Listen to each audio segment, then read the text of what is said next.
안녕하십니까. 3월 13일 OBS 뉴스 오늘 출발합니다. 이종훈 시사평론가, 최진봉 성공회대 교수와 함께합니다. 안녕하십니까. 안녕하세요. 네, 어서 오세요. 자, 이제 총선이 28일 남았죠. 한 달도 안 남았습니다. 국민의힘 지지율이 민주당의 재역전을 당했습니다. 그러면서 한동훈 비대위원장 한계론이 고개를 들고 있는데요. 리얼미터 조사를 보면 자, 애초에 민주당 지지율이 크게 앞섰지만 한동훈 비대위원장 등장 이후 국민의힘이 역전을 했었죠. 그러나 다시 뒤집혔습니다. 자, 43대 41.9, 43.1대 41.9. 민주당은 한 4% 가까이 올랐고요. 국민의힘은 5% 가까이 떨어졌습니다. 자, 어떻게 저것을 봐야 할지 이종훈 평론가 어떻게 보십니까? 한동훈 효과가 이제 좀 사그러들면서 양당 공천 작업이 끝나면서 본격적으로 이제 서로 결집하는 그런 기간이 시작이 된 걸까요? 네, 오히려 최근에는 한동훈 역효과가 나고 있는 중이죠. 네. 예, 그러니까 제가 뭐 처음부터 예견을 그렇게 하긴 했는데 기자들도 처음엔 반신반의하던데 요즘엔 믿더라고요.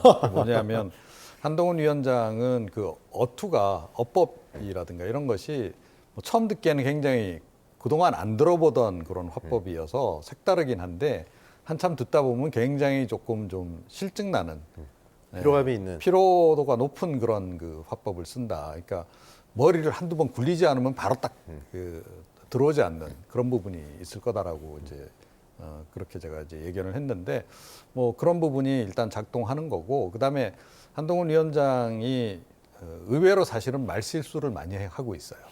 그러니까 뭐 결정적으로 뭐 욕설을 한다거나 이런 건 아닌데 맥락이 안 닿는 얘기들 이런 얘기들을 이제 자꾸 하게 되는 거죠. 그러니까 그거는 정치 경험이 부족하기 때문에 이제 그런 현상이 빚어지는 겁니다. 그래서 한동훈 위원장의 효과가 이게 사실은 당 밖으로 좀 튀어나와서 중도로까지만 이렇게 확장이 돼야 되는데 이게 확장이 안 되고 그냥 당내에서 그냥 끝나버린 거죠. 그러니까 그야말로 찻잔속 태풍으로 끝나버린 이제 그런 그 상황이다. 거기다가 지금 윤석열 대통령의 최근 지지율 좀 상승을 이끌었던 지금 이제 그 의사들 이제 그 집단 행동 관련해서 이게 너무 길어지다 보니까 이 또한 피로감이 높아지는 거죠.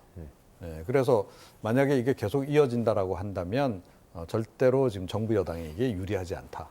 불편이 이제 피부로 와닿기 때문에. 그렇죠. 이제 그 어찌됐건 이거는 이제 정부 여당이 처음에 벌린 일이기 때문에 네. 그쪽으로 이제 책임이 이제 전가될 수밖에 없는 그런 국면입니다. 그래서 책임을 회피하기가 좀 어려워지는 상황으로 가면서 사실은 이제 점점 길어지면 길어질수록 이제부터는 정부 여당에게 좀 불리한 변수로 작동할 수밖에 없다 이렇게 생각합니다. 네, 그런 가운데 최근에는 공천 관련해서 도태우 후보의 5.18 폄훼 논란, 한동훈 위원장이 문제를 제기했습니다만 공관위에서 결국 다시 공천을 줬죠.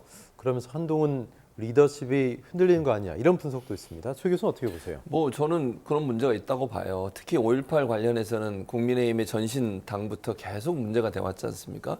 잠잠해질만 하면 누군가 한 명 나타나서 그런 얘기를 하고 최근에도 사실은 인천시 의회 의장인가요? 그분이 이제 그 신문이라는 거 돌렸는데 인쇄물을 돌렸는데 거기에도 이제 그런 내용이 들어있어 논란이 됐고 본인이 이제 탈당까지 했습니다. 네. 그게 얼마 지나지도 않았는데 또 이런 문제가 발생했어요. 그런데 이게 한동훈 비대위원장이 그 당시에 이제 이걸 좀 다시 검토해달라고 얘기해서 거기서 만약에 이분이 공천이 이제 탈락을 하거나 바뀌었다면 어느 정도 무마가 될 수 있는 이슈였는데 공관위에서는 4번에 걸친 회의를 했고 사과문 올렸다는 이유 그걸 들어서 결국은 바뀌었다. 그러니까 괜찮다. 국민의 눈높이에 맞다. 이렇게 얘기하고 끝내버리고 공천을 유지했어요. 처음엔 사과의 진정성에 문제가 있다고 하더니 이제는 진정성이 있다 그랬어요. 그렇죠. 두 번째 사과문을 보고. 네. 근데 저는 그게 이해가 안 돼요. 국민들이 볼 때 이게 과연 바람직한 일일까요? 아니, 국민의힘의 전신의 정당부터 지금까지 계속 이어온 이 5.18 북한군 개입 관련된 이슈들, 논란들, 이 논란이 끝이 없이 계속되고 있습니다. 철진한 지겨운 이슈잖아요. 그렇죠. 이것도 사실은. 그리고 사실은 한동훈 비대위원장도 마찬가지지만 광주 방문해서 뭐라 그랬습니까? 헌법 전문에 5.18 정신을 집어넣겠다고 약속까지 했었습니다. 그 전에 있었던 이준석 대표도 그렇고 그리고 김종인 비대위원장 당시 있을 때도 그분도 가서 무릎까지 꿇었었어요. 그렇게 공을 들여서 하다가 시간이 지나면 또 나오고 계속 반복적으로. 이런 문제를 끊어내지 못하고 있는 게 저는 문제라고 생각해요. 저는요, 이런 세력들과의 결별을 하지 못하고 지금도 사실은 보수 진영 중에 극우적인 성향을 보이는 사람들은 이 주장을 아직도 하고 있습니다. 굽히지 않고. 도태우 그 후보도 같은 선상에 있었던 분이고요. 근데 이제 와서 이제 다 본인이 국회의원 후보를 유지하려고 보니까 상임을 올리신 걸로 저는 개인적으로 생각을 하는데 이런 일과 차별을 끊어내지 못하고 계속되고 있는 이런 모습이요. 국민들에게 진실성이 완전히 무너지고 있다. 이거는요.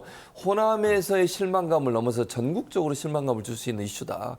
이 문제를 명확하게 끊어내지 못한 이번의 공천 사태는 결국 국민의힘의 지지율 하락에 큰 영향을 미칠 것이라고 생각합니다. 네.